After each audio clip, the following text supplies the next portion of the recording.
ವಿದ್ಯಾರ್ಥಿಗಳೇ, ನಿಮಗೆ ಇವತ್ತಿನ ತರಗತಿಗೆ ಸ್ವಾಗತವನ್ನು ಕೊಡ್ತಾ ಇದ್ದೀನಿ. ಇವತ್ತು 9ನೇ ತರಗತಿಯ ಮೊದಲ ಗದ್ಯ ಭಾಗವಾಗಿರ್ತಕ್ಕಂತಹ ಪ್ರಜಾನಿಷ್ಠೆ ಈ ಗದ್ಯದ ಬಗ್ಗೆ ತಿಳ್ಕೊಳ್ಳತಕ್ಕಂಥ ಪ್ರಯತ್ನವನ್ನು ಮಾಡೋಣ. ಅದೇ ನೇರವಾಗಿ ಗದ್ಯ ಭಾಗಕ್ಕೆ ಹೋಗೋದ್ಕಿಂತ ಮುಂಚೆ ಒಂದಷ್ಟು ಅದಕ್ಕೆ ಪೂರ್ವಕವಾಗಿ ಬೇಕಾಗಿರ್ತಕ್ಕಂಥ ಒಂದಷ್ಟು ವಿಚಾರಗಳನ್ನ ತಿಳ್ಕೊಳ್ತಕ್ಕಂಥ ಒಂದು ಪ್ರಯತ್ನವನ್ನು ಮಾಡೋಣ. ಕನ್ನಡ ಸಾಹಿತ್ಯ ಪ್ರಕಾರಗಳು ಆರಂಭದಲ್ಲಿ ನಿಮಗೆ ಗೊತ್ತಿರೋ ಪ್ರಕಾರ ಈಗ ಆಲ್ರೆಡಿ ಎಂಟನೇ ಕ್ಲಾಸಲ್ಲಿ ಹೇಳಿದ್ರೆ ಅನ್ಕೊಂತೀನಿ. ಮೊನ್ನೆ ಸೇತುಬಂಧ ಸಾಹಿತ್ಯ ಮಾಡ್ತಕ್ಕಂಥ ಸಂದರ್ಭದಲ್ಲೂ ಕೂಡ ಹೇಳಿದ್ದೀನಿ. ಕನ್ನಡ ಸಾಹಿತ್ಯ ಪ್ರಕಾರಗಳು ಎಷ್ಟಿದಾವೆ ಮತ್ತೆ ಯಾವ್ಯಾವು?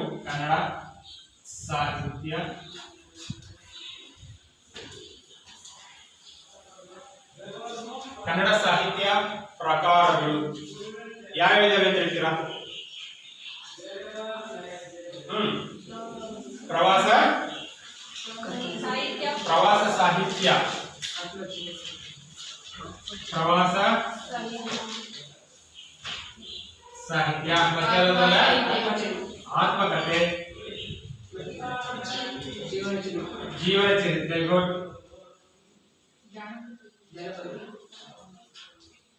ಜನಪದ, ಗುಡ್, ನಾಟಕ, ಮತ್ತೆ ಆತ್ಮಕಥೆ ಆಯ್ತಲ್ಲ, ಹಾಡು, ಜನಪದ ಆಯಿತು. ಇಷ್ಟೇನಾ? ಅದರೊಟ್ಟಿಗೆ ಕಥೆ ಬರುತ್ತೆ, ಕಾದಂಬರಿ ಬರುತ್ತೆ, ಕಾದಂಬರಿ, ಕವನ, ಕಾವ್ಯ, ನೆಕ್ಸ್ಟ್ ವಿಮರ್ಶೆ, ನೆಕ್ಸ್ಟ್ ಮಕ್ಕಳ ಸಾಹಿತ್ಯ,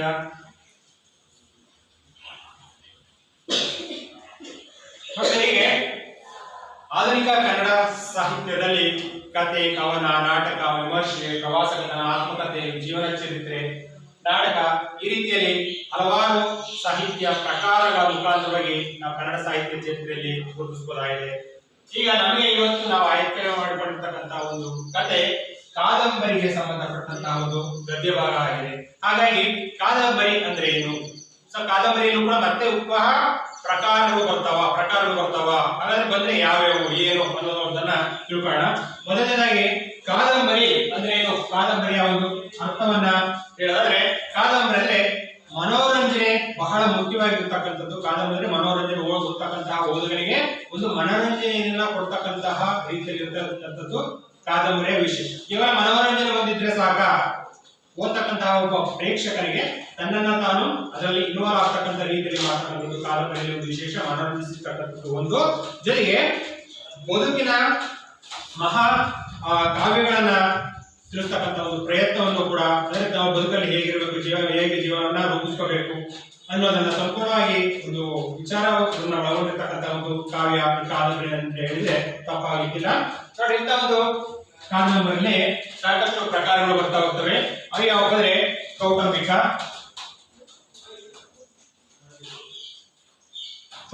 ಕಾದಂಬರಿ,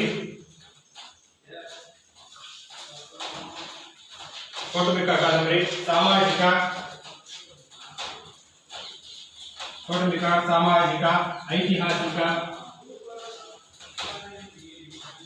ಐತಿಹಾಸಿಕ, ಪೌರಾಣಿಕ,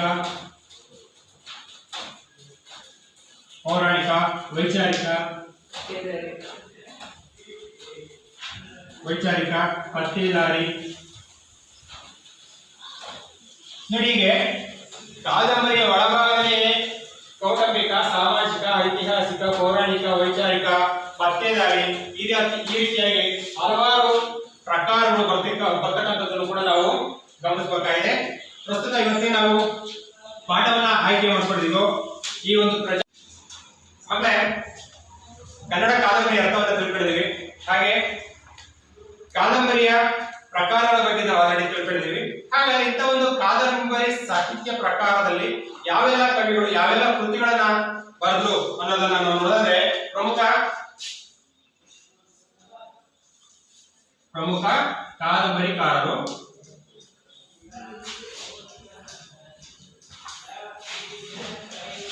ಪ್ರಮುಖವಾಗಿ ಗುರುವಾಡಿ ವೆಂಕಟರಾಯರು,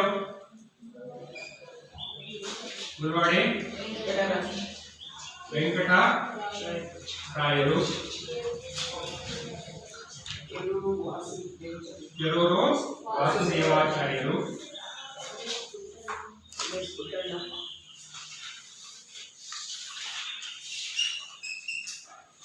ನೆಕ್ಸ್ಟ್ MS ಪುಟ್ಟಣ್ಣನವರು, ನೆಕ್ಸ್ಟ್ ಕುವೆಂಪುರವರು, ಪೂರ್ಣಚಂದ್ರ ತೇಜಸ್ವಿ ಅವರು ಬರ್ತವೆ. ನೆಕ್ಸ್ಟ್ ಆನಾಕರು ಆರ ಕೃಷ್ಣರಾಯ ಅಂತ ಬಿಟ್ಟು ಶಿವರಾಮ ಕಾರಂತ,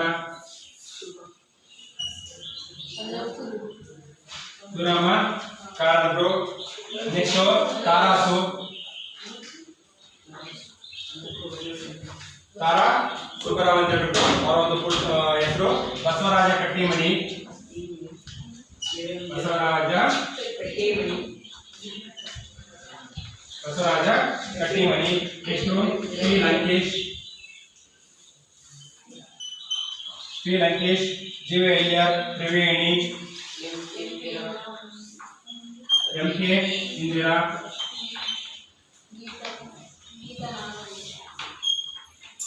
ಗೀತಾ ನಾಗಭೂಷಣ,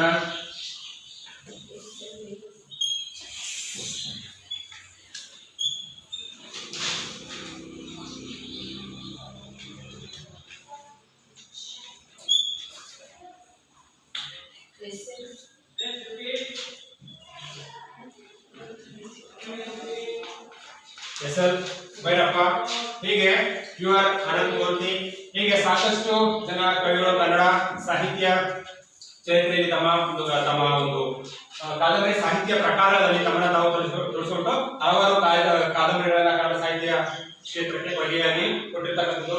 ಅದರಲ್ಲಿ ಕುವೆಂಪುರವರ ಒಂದು ಮಲೆಗಳ ಮಧುಗಳು ಯಾರು ಕೂಡ ಮರೆಯಾಗಿಲ್ಲ. ಒಂದು ಅದ್ಭುತವಾಗಿರ್ತಕ್ಕಂತಹ ಒಂದು ಬೇರು ಹೇಳಿದ್ರೆ ತಪ್ಪಾಗಿಲ್ಲ ಅಂತ ಒಂದು ಮಲೆಗಳಲ್ಲಿ ಮಧುಗಳು ಕಾದಂಬರಿ ಕೊಟ್ಟಿರ್ತಕ್ಕಂಥವ್ರು ನಮ್ಮ ಪುಟ್ಟಪ್ಪನವರು, ಅಂದ್ರೆ ಕೊಪ್ಪಡಿ ವೆಂಕಟಪ್ಪನವರ ಅವರಾಗಿರ್ತಕ್ಕಂತಹ ಪುಟ್ಟಪ್ಪ ಕುವೆಂಪು ಅಂತಕ್ಕಂಥದ್ದು ಅವರ ಒಂದು ಕಾವ್ಯನಾಮ.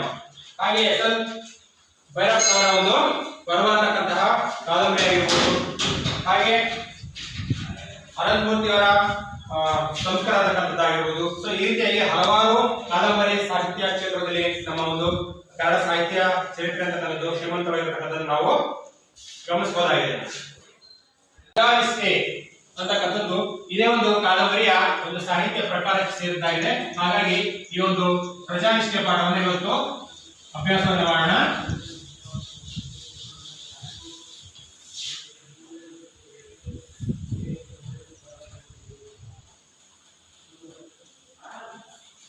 ಪ್ರಜಾನಿಷ್ಠೆ ಅಂತಕ್ಕಂಥದ್ದು ಇದನ್ನ ಬರೆದಿರ್ತಕ್ಕಂಥದ್ದು ಸಾಶಿ ಮರಳಯ್ಯ.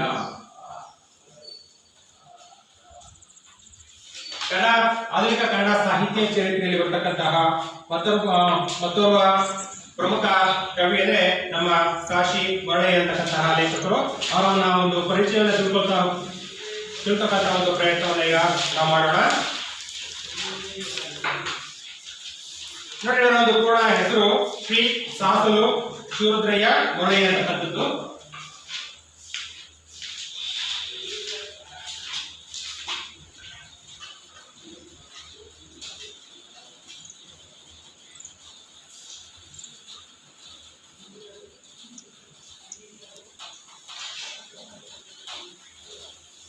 ಸಾಸಲು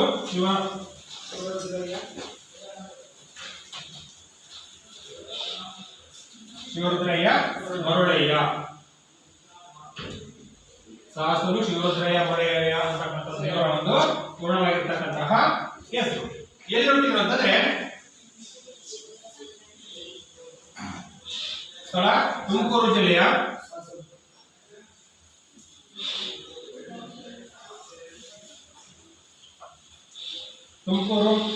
ಚಿಕ್ಕನಾಯಕನಹಳ್ಳಿ ತಾಲೂಕಿನ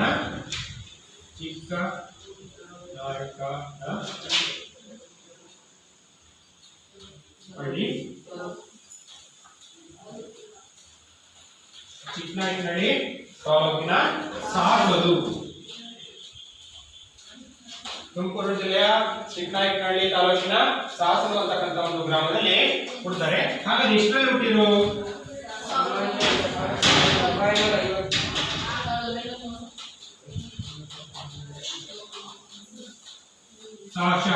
ಸಾಶ ಅಂದ್ರೆ ಸಾಮಾನ್ಯ ಶಕ ವರ್ಷ ಅಂತೇಳಿ 1931ರಲ್ಲಿ ಇವರು 1931ರಲ್ಲಿ ತುಮಕೂರು ಜಿಲ್ಲೆಯ ಚಿಕ್ಕನಾಯಕನಹಳ್ಳಿ ತಾಲೂಕಿನ ಸಾಸಲು ಅಂತಕ್ಕಂಥ ಒಂದು ಗ್ರಾಮದಲ್ಲಿ ನಮ್ಮ ಲೇಖಕರಾಗಿರ್ತಕ್ಕಂತಹ ಮೊರಳಯ್ಯನವರು ಜನನವನ್ನ ಪಡ್ಕೊಂತಾರೆ.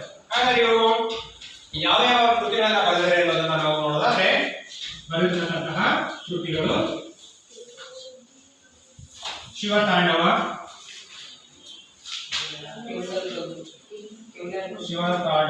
ವಚನ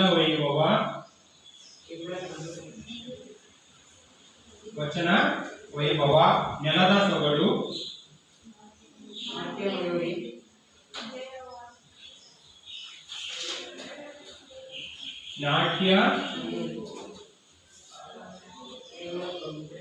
ನಾಟ್ಯ ಮಯೂರಿ, ವಿಜಯವಾತಾಪಿ.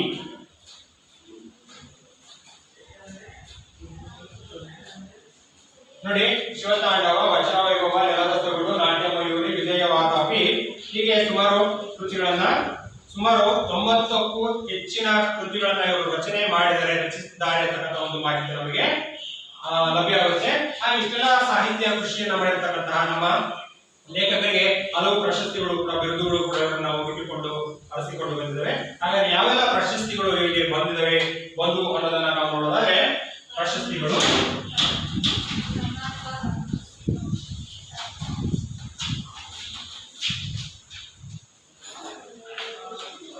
ಕರ್ನಾಟಕ ರಾಜ್ಯೋತ್ಸವ ಪ್ರಶಸ್ತಿ,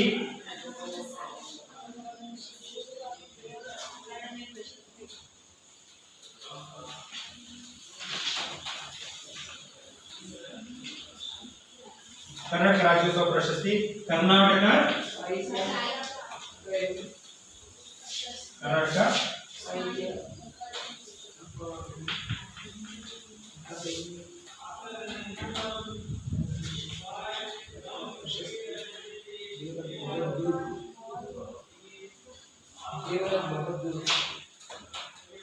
ಸಾಹಿತ್ಯ ಅಕಾಡೆಮಿ ಪ್ರಶಸ್ತಿ.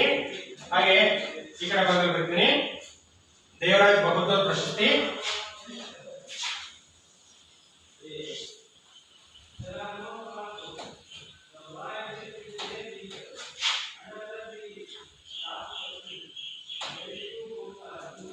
ಹೀಗೆ ಹಲವು ಪ್ರಶಸ್ತಿ ಬಂದಿರತಕ್ಕಂಥದ್ದನ್ನು ನಾವು ನೋಡ್ತೀವಿ. ಜೊತೆಗೆ ಕೆಳದಿಯ ಅರಸರು ಮತ್ತು ಕನ್ನಡ ಸಾಹಿತ್ಯ ಕೃತ ಒಂದು ಪ್ರಬಂಧಕ್ಕೆ PhD ಪ್ರಶಸ್ತಿ ಅಂತಕ್ಕಂಥದ್ದು ಕೂಡ ಇವರಿಗೆ ಲಭ್ಯವಾಗಿರ್ತಕ್ಕಂಥದ್ದನ್ನ ನಾವು ಕಾಣ್ತೀವಿ. ಸೊ ನೋಡಿ, ಇವರು ಇಷ್ಟೆಲ್ಲ ಸಾಹಿತ್ಯ ಕೃಷಿನ ಮಾಡಿರ್ತಕ್ಕಂಥ ಇವರು 1995ರಿಂದ 1998ರವರೆಗೆ 3 ವರ್ಷಗಳ ಕಾಲ ಕನ್ನಡ ಸಾಹಿತ್ಯ ಪರಿಷತ್ತಿನ ಅಧ್ಯಕ್ಷರಾಗಿ ಕೂಡ ಸೇವೆಯನ್ನ ಸಲ್ಲಿಸಿದ್ದಾರೆ ಅಂತಕ್ಕಂಥ ಒಂದು ಮಾಹಿತಿ ನಮಗೆ ಲಭ್ಯ ಆಗುತ್ತೆ. ನೋಡಿ, ಪರೀಕ್ಷೆಯಲ್ಲಿ ವಾಕ್ಯ ರೂಪದಲ್ಲಿ ಈ ಕೆಳಗಂಡ ಕವಿಯ ಕಾಲ ಸ್ಥಳ ಕೃತಿಗಳನ್ನ ವಾಕ್ಯ ರೂಪದಲ್ಲಿ ಬರೆಯಿರಿ ಅಂತೇಳಿ ಕೇಳ್ತಾರೆ. ಹಾಗಾಗಿ ವಾಕ್ಯ ರೂಪದಲ್ಲಿ ಬರ್ತಕ್ಕಂಥ ಒಂದು ಅಭ್ಯಾಸವನ್ನ ನಾವು ಮಾಡ್ಕೋಬೇಕಾಗಿದೆ. ಇಲ್ಲಿ ಬೋರ್ಡ್ ಮೇಲೆ ನಿಮಗೆ ಪಾಯಿಂಟ್ ವೈಸ್ ಬರ್ತಿದ್ದೀನಿ. ಇದನ್ನ ನಾವು ವಾಕ್ಯ ರೂಪದಲ್ಲಿ ಹೇಗೆ ಬರೀಬಹುದು ಅನ್ನೋದನ್ನ ನಾವು ನೋಡೋದಾದ್ರೆ, ಶ್ರೀ ಸಾಸಲು ಶಿವರುದ್ರಯ್ಯ ಮೊರಳಯ್ಯನವರು ಅಥವಾ ಶ್ರೀ ಶಾಶಿ ಮೊರಳಯ್ಯನವರು ಕ್ರಿಸ್ತಶಕ 1900 ಅಥವಾ ಸಾಮಾನ್ಯ ಶಕ 1931ರಲ್ಲಿ ತುಮಕೂರು ಜಿಲ್ಲೆಯ ಚಿಕ್ಕನಾಯಕನಹಳ್ಳಿ ತಾಲೂಕಿನ ಸಾಸಲು ಅಂತಕ್ಕಂಥ ಒಂದು ಗ್ರಾಮದಲ್ಲಿ ಜನಿಸಿದರು. ಇವರು ಶಿವತಾಂಡವ, ವೈಭವ, ನೆಲದ ಸೊಗಡು, ನಾಟ್ಯ ಮಯೂರಿ, ವಿಜಯವಾತಾಪಿ ಹೀಗೆ ಸುಮಾರು 90ಕ್ಕೂ ಹೆಚ್ಚಿನ ಕೃತಿಗಳನ್ನ ರಚಿಸಿದ್ದಾರೆ.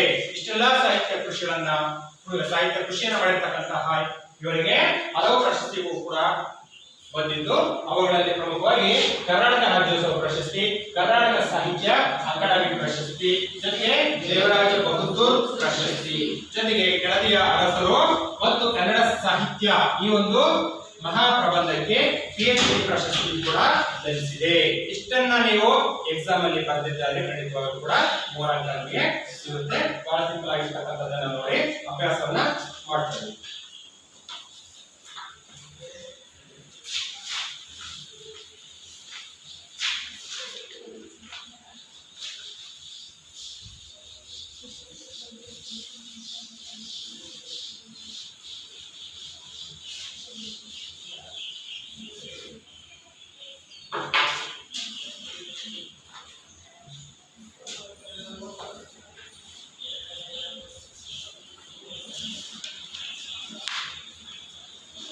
ಕತೆ ಒಂದು ಕಥೆಯ ಮೂಲಕ ಪ್ರಸ್ತುತ ಪಾಠವನ್ನು ನಾವು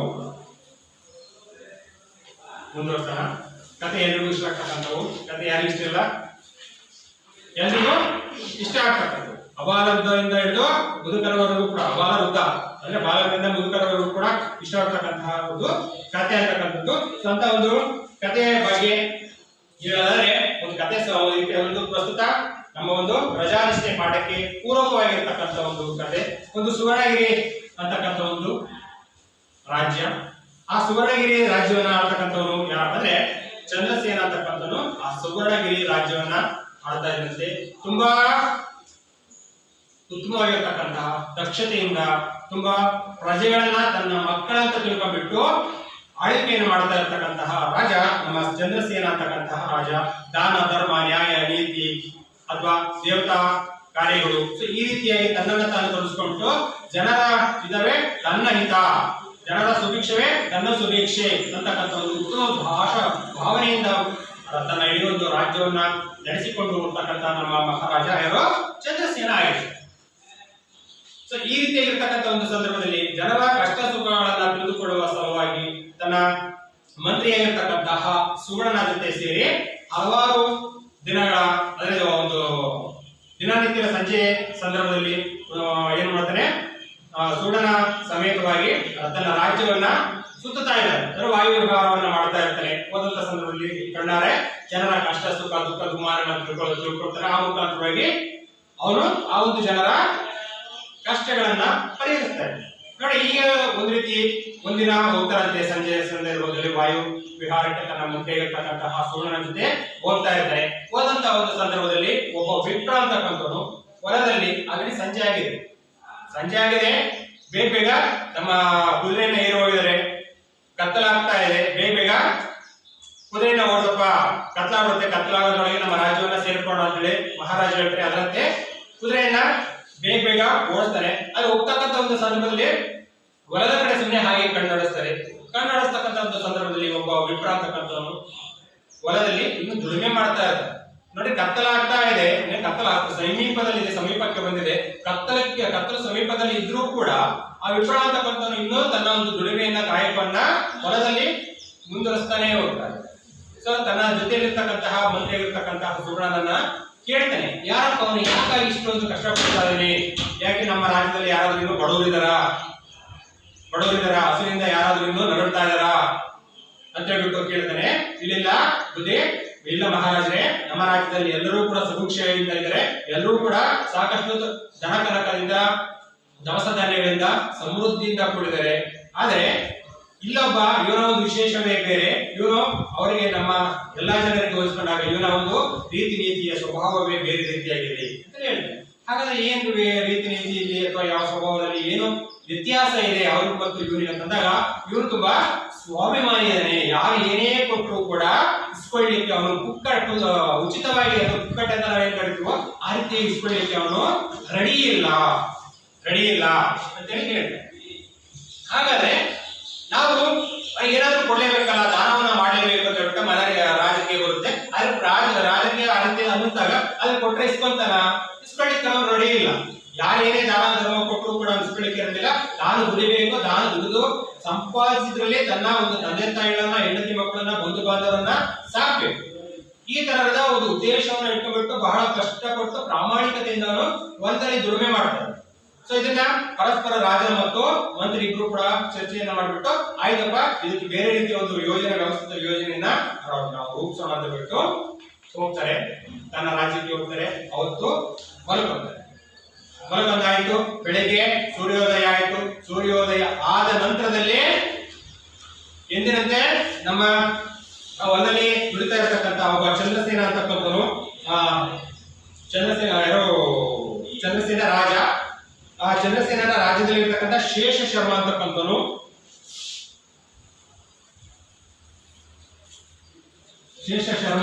ವಿಪ್ರಾಂತ ಏನೇನೋ ಅವನ ಹೆಸರು ಶೇಷ ಶರ್ಮ ಅಂತಕ್ಕಂಥದ್ದು. ಅವಳು ಎಂದಿನಂತೆ ದಿನನಿತ್ಯದಂತೆ ತನ್ನ ಒಂದು ಒಲವೆಯಲ್ಲಿ ತನ್ನ ತೋಟದಲ್ಲಿ ಉಳುಮೆ ಮಾಡಲಿಕ್ಕೆ ದನಕರುಗಳನ್ನ ಸಮೇತವಾಗಿ ಹೋಗ್ತಾನೆ. ಹೊಲವನ್ನ ಉಳುಮೆ ಮಾಡ್ತಾ ಇರ್ತಾನೆ. ಹೊಲವನ್ನ ಉಳುಮೆ ಮಾಡ್ತಾ ಇರ್ತಕ್ಕಂಥ ಒಂದು ಸಂದರ್ಭದಲ್ಲಿ ಹೊಲದಲ್ಲಿ ಒಂದಷ್ಟು ಚಿನ್ನದ ಸಂಪತ್ತು, ಚಿನ್ನದ ರಾಶಿ ಒಂದು ಹುಡಿಕೆ ಸಿಗುತ್ತೆ, ಮಡಿಕೆ ಒಂದು ಸಿಗುತ್ತೆ. ಆ ಒಂದನ್ನ ತೆಗೆದು ನೋಡ್ತಾನೆ, ಅದರ ತುಂಬಾ ಒಂದು ಮಡಿಕೆ ತುಂಬಾ ಚಿನ್ನದ ನಾಣ್ಯಗಳು ತುಂಬಿ ಹೋಗಿರುತ್ತೆ. ಬಹುಶಃ ಬೇರೆ ಯಾರಾದ್ರೂ ಆಗಿದ್ರೆ ಯಾರು ಕೂಡ ಕಾಣದ ಹಾಗೆ ಅದನ್ನ ಕದ್ದು ಮುಚ್ಚಿ ತಗೊಂಡಾಗಿ ತನ್ನ ಮನೆಯಲ್ಲಿ ಇರಿಸ್ಕೊಂತ ಇದ್ರೇನೋ ಗೊತ್ತಿಲ್ಲ. ಆದ್ರೆ ಇವನೊಬ್ಬ ಪ್ರಾಮಾಣಿಕ, ನಿಷ್ಠೆಯಿಂದ ಇರ್ತಕ್ಕಂಥವನು, ತುಂಬಾ ನ್ಯಾಯವಂತ, ನೀತಿವಂತ, ಹಾಗಾಗಿ ಧರ್ಮವಂತ. ಹಾಗಾಗಿ ತನಗೆ ಏನೋ ಒಂದು ಹೊಲದಲ್ಲಿ ಒಂದು ಕೊಬ್ಬರಿಗೆ ಬಂಗಾರ ಸಿಗುತ್ತೋ ಅದನ್ನ ತಾಂಡು ನೇರವಾಗಿ ರಾಜರ ಹತ್ರ ಬಂದ. ರಾಜರ ಹತ್ರ ಬಂದಂತ ಸಂದರ್ಭದಲ್ಲಿ ತುಂಬಿದ ರಾಜ್ಯಸಭೆ ನಡೀತಾ ಇರುತ್ತೆ. ರಾಜ ಸಿಂಹಾಸನದ ಮೇಲೆ ಪೀಠಾಧಿಪತಿಯಾಗಿ ಕೂತಿರ್ತಾನೆ. ಸೊ ಅಂತ ಒಂದು ಸಂದರ್ಭದಲ್ಲಿ ಅದು ರಾಜನ ಮುಂದೆ ಒಪ್ಪಿಸ್ತಾನೆ, ನೋಡಿ ಸ್ವಾಮಿ, ನಾನು ನಿಮಗೆ ಹೊಲವನ್ನು ಪ್ರತಿನಿತ್ಯದಂತೆ ಇವತ್ತು ಹೊಲಕ್ಕೆ ಹೋದೆ, ಆದ್ರೆ ಇವತ್ತು ಉಳುಮೆ ಮಾಡ್ತಕ್ಕಂಥ ಸಂದರ್ಭದಲ್ಲಿ ನನಗೆ ಒಂದು ಬಂಗಾರದ ಒಂದು ಕೊಡ ಸಿಕ್ತು. ತೆಗೆದು ನೋಡಿದಾಗದಲ್ಲಿ ತುಂಬಾ ಚಿನ್ನದ ನಾಣ್ಯಗಳಿವೆ. ಇದನ್ನ ಪಾಪ ಯಾರು ಇಟ್ಟಿದ್ರು, ಯಾರು ಕಳ್ಕೊಂಡಿದ್ರು, ಯಾರ್ದೋ ಏನೋ, ಇದನ್ನ ದಯಮಾಡಿ ತಗೊಂಡ್ಬಿಟ್ಟು ಯಾರು ಕಳ್ಕೊಂಡಿರ್ತಾರೋ ಅದನ್ನ ಅವ್ರಿಗೆ ವಾಪಸ್ ಕೊಡಿ ಅಂತ ಹೇಳ್ಬಿಟ್ಟು ರಾಜಕ್ಕೆ ಒಪ್ಪಿಸ್ತಾರೆ. ಅದಕ್ಕೆ ರಾಜರಿಗೆ ಯಾವಾಗ ಒಪ್ಪಿಸ್ತಾರೆ, ಅದಕ್ಕೆ ರಾಜ ಅದು ಯಾರನ್ನಾಗ್ಲಿ ಏನನ್ನಾಗ್ಲಿ ಅದು ನಿನಗೆ ಸಿಕ್ಕಿದೆ, ನಿನ್ನ ಹೊಲದಲ್ಲಿ ಸಿಕ್ಕಿದೆ, ಹಾಗಾಗಿ ಅದನ್ನ ನೀನೇ ಇಟ್ಟು ಅಂತ ಹೇಳ್ಬಿಟ್ಟು ಮಹಾರಾಜರು ಹೇಳ್ತಾರೆ.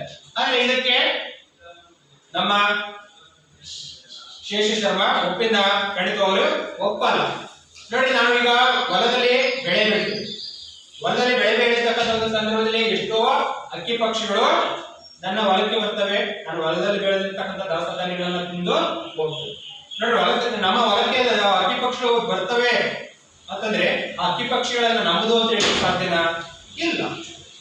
ಹಾಗೆ ಜಿಂಕೆಗಳು ಬರ್ತವೆ, ಮೊಲಗಳು ಬರ್ತವೆ, ನವಿಲುಗಳು ಬರ್ತವೆ, ಅವು ಬರ್ತವೆ. ಇಲ್ಲಿ ನಾನು ಬೆಳೆದಿರ್ತಕ್ಕಂಥ ದವಸ ಧಾನ್ಯಗಳನ್ನ, ಆಹಾರ ಸಾಮಗ್ರಿಗಳನ್ನ ತಿಂತವೆ, ಹೋಗ್ತವೆ.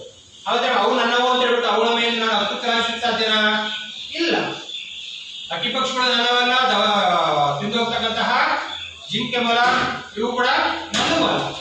ಹಾಗೆ ಎಷ್ಟೋ ಜನ ಪ್ರಯಾಣಿಕರು ನನ್ನ ಹೊಲದ ಮೇಲೆ ಹೋಗ್ತಾರೆ, ಬರ್ತಾರೆ ಇರ್ತಾರೆ. ಆದ್ರೆ ನಮ್ಮ ಹೊಲದ ಮೇಲೆ ಹೋದಂತ ಅಷ್ಟು ಜನರು ಕೂಡ ನನ್ನವರು, ನಮ್ಮ ಜನ ಅಂತ ನನ್ನ ನಂಬಲಿಕ್ಕಾಗುತ್ತಾ? ಅಥವಾ ಅವ್ರ ಮೇಲೆ ದೌರ್ಜನ್ಯ ಬಳಿಗೆ ಮಾಡಲಿಕ್ಕೆ ಸಾಧ್ಯನಾ?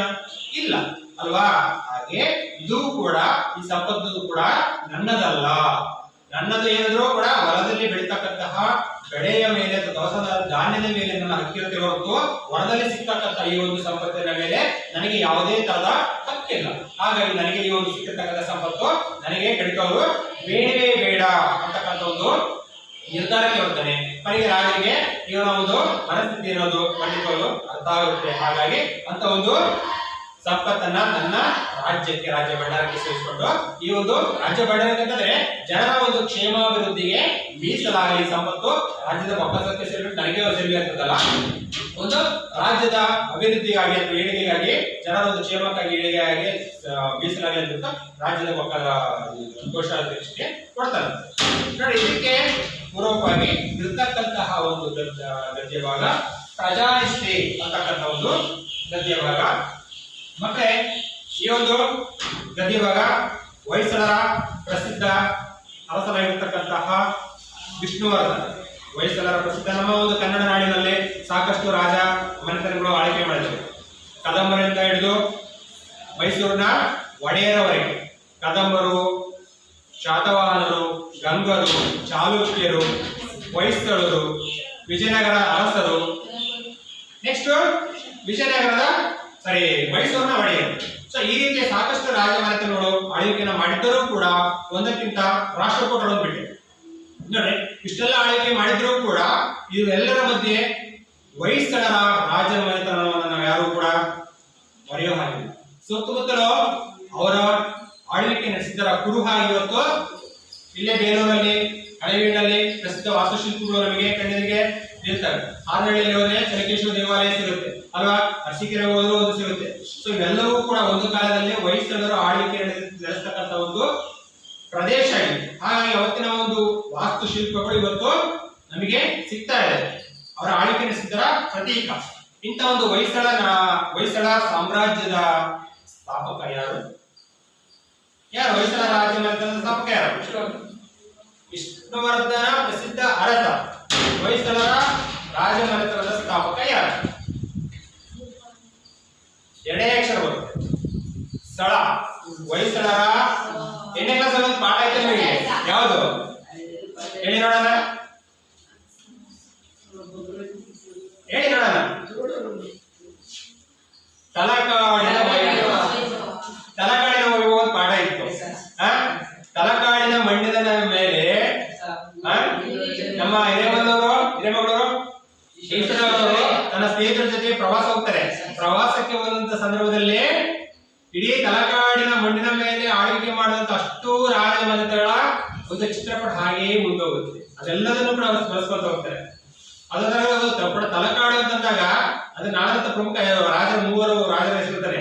ರಕ್ಕಸ ಗಂಗ ರಾಜಮಲ್ಲ ಅಂತ ಹೇಳ್ತಾರಲ್ಲ, ಅದರ ಒಬ್ಬ ಮಂತ್ರಿ ಹೆಸರನ್ನು ಕೂಡ ಹೇಳ್ತಾರೆ. ಯಾರು? ಚಾವುಂಡರಾಯ ಅಲ್ವಾ? ಇದು ತಲಕಾಡಿನ ಮಣ್ಣಿನ ಹೇಳ್ತಾ ಹೋದಾಗ ತಲಕಾಡಿನ ಇತಿಹಾಸದ ಬಗ್ಗೆ ಹೇಳ್ತಾ ಹೋದಾಗೆ ಕೊನೆಯದಾಗಿ ಪಾಠದ ಕೊನೆಯದಲ್ಲಿ ಒಂದು ಕಥೆ ಬರುತ್ತೆ, ಹೊಯ್ಸಳರ ಬಗ್ಗೆ ಬರುತ್ತೆ. ಯಾಕಂದ್ರೆ ಕೊನೆಯದಾಗಿ ಆ ಒಂದು ತಲಕಾಡನ್ನ ವಶಪಡಿಸಿಕೊಂಡಂತವರು ತಲಕಾಡಿನ ಗಂಗರ ನಂತರದಲ್ಲಿ ಅದನ್ನ ಚೋಳರು ವಶಪಡಿಸ್ಕೊಂತಾರೆ. ಚೋಳರ ನಂತರದಲ್ಲಿ ಹೊಯ್ಸಳರು ಬರ್ತಾರೆ ಅಲ್ವಾ? ಆ ಹೊಯ್ಸಳರ ವಂಶ ಹೆಂಗ್ ಸ್ಥಾಪನೆ ಆಯ್ತು ಅಂತ ಹೇಳಿ ಆ ಕಥೆ ಬರುತ್ತೆ ಅಲ್ವಾ? ಕಥೆ ಹೇಳಿದೀನಿ ನಿಮಗೆ, ಬರ್ತಾ ಇದೆ. ಯಾರು ಸ್ಥಾಪನೆ ಮಾಡಿದ್ದು? ಯಾರು? ಸ್ಥಳ ಈಗ ಹೇಳಿದಲ್ಲ, ಜಸ್ಟ್ ಹೇಳಿದೆ ಸ್ಥಳ. ಸುದತ್ತ ಗುರುಗಳ ಶಿಷ್ಯರು ಗುರುಗಳಿಗೆ ಪಾಠವನ್ನು ಮಾಡ್ತಕ್ಕಂಥ ಒಂದು ಸಂದರ್ಭದಲ್ಲಿ ಹುಲಿ ದೇವಸ್ಥಾನಕ್ಕೆ ಸ್ಥಳವಾಗಿರುತ್ತೆ ಅಂತ ಸಂದರ್ಭದಲ್ಲಿ ಒಂದು ಹುಲಿ ಅಂತಕ್ಕಂಥದ್ದು ಸುತ್ತುತ್ತೆ. ಆಗ ಗುರುಗಳ ಆದೇಶದ ಪ್ರಕಾರವಾಗಿ ಸ್ಥಳ ಓಡಿ ಬರ್ತಾನೆ. ಹುಲಿಯ ಜೊತೆ ಏನ್ ಮಾಡ್ತಾನೆ? ಹೋರಾಟವನ್ನು ಮಾಡ್ತಾನೆ. ತನ್ನ ಗುರು ತನ್ನ ಒಂದು ಬೆತ್ತನ ಬಿಟ್ಟು ಸ್ಥಳ ಅಂತ ಹೇಳ್ಬಿಟ್ಟು ಆದೇಶವನ್ನು ಮಾಡ್ತಾನೆ.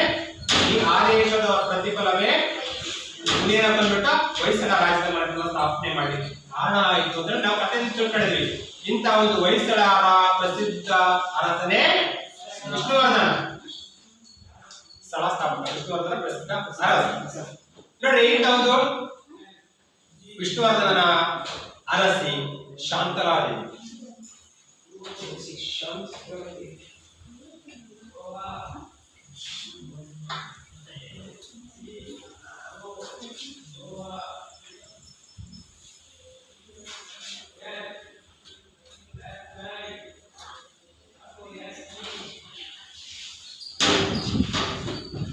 ಹೊಯ್ಸಳರ ಪ್ರಸಿದ್ಧ ವಿಷ್ಣುವರ್ಧನ ಅವನ ಹೆಂಡತಿ ಶಾಂತಲಾ ಅಂತಕ್ಕಂಥವ್ರು. ಅವಳನ್ನ ನಾಟ್ಯ ಮಯೂರಿ ಅಂತಕ್ಕಂಥ ಹೆಸರಿನಿಂದಲೂ ಕೂಡ ಕರೀತೀವಿ. ಅಪ್ರತಿಮ ಭರತನಾಟ್ಯ ಕಲಾವಿದ, ನಟರಾಜನ ಮಾನಸ ಪುತ್ರಿ ಅನ್ನೋ ರೀತಿಯಾಗಿ ಅದ್ಭುತವಾಗಿರ್ತಕ್ಕಂಥ ಒಂದು ಕಲೆಯನ್ನು ಮೈಗೂಡಿಸಿಕೊಂಡಿರ್ತಕ್ಕಂಥವ್ರು ಶಾಂತಲಾದೇವಿಯವರು. ನೋಡಿ, ವಿಷ್ಣುವರ್ಧನ ಅವನ ಆಳ್ವಿಕೆಯ ಕಾಲದಲ್ಲಿ ಒಂದು ಘಟನೆ ನಡೆಯುತ್ತೆ. ಅಂದ್ರೆ ತನ್ನ ಮಕ್ಕಳನ್ನ ವಿಷ್ಣುವರ್ಧನ ಮತ್ತು ಶಾಂತಲಾದೇವಿಯವರು ತಂದೆ ತಾಯಿಯ ಸ್ಥಾನದಲ್ಲಿ ಇಟ್ಬಿಟ್ಟು ಯಾವ ರೀತಿಯಾಗಿ ಪ್ರಜೆಗಳನ್ನ ತನ್ನ ಮಕ್ಕಳ ರೀತಿಯಾಗಿ ನೋಡ್ಕೊಳ್ತಾ ಇದ್ರು, ಅದೇ ರೀತಿಯಾಗಿ ಪ್ರಜೆಗಳು ಕೂಡ ತನ್ನ ತಂದೆ ತಾಯಿಗಳನ್ನ ರೀತಿಯಲ್ಲಿ ಶಾಂತಲಾದೇವಿಯರನ್ನ ಮತ್ತು ವಿಷ್ಣುವರ್ಧನ ಯಾವ ರೀತಿಯಾಗಿ ಕಾಣ್ತಾ ಇದ್ರು. ನಿಮ್ಗೆ ಒಂದು ಕಥೆ ಹೇಳಿದ್ದು ಅದೇ ಕಥೆಯ ರೀತಿಯಲ್ಲಿ ಬರ್ತಕ್ಕಂಥ ಒಂದು ಅದ್ಭುತವಾಗಿರ್ತಕ್ಕಂಥ ಒಂದು ಪಾಠ, ನಮ್ಮ ಒಂದು ಪ್ರಜಾನಿಷ್ಠೆ ಅಂತಕ್ಕಂಥ ಒಂದು ಪಾಠ. ನೋಡಿ, ಈಗ ಪಾಠವನ್ನ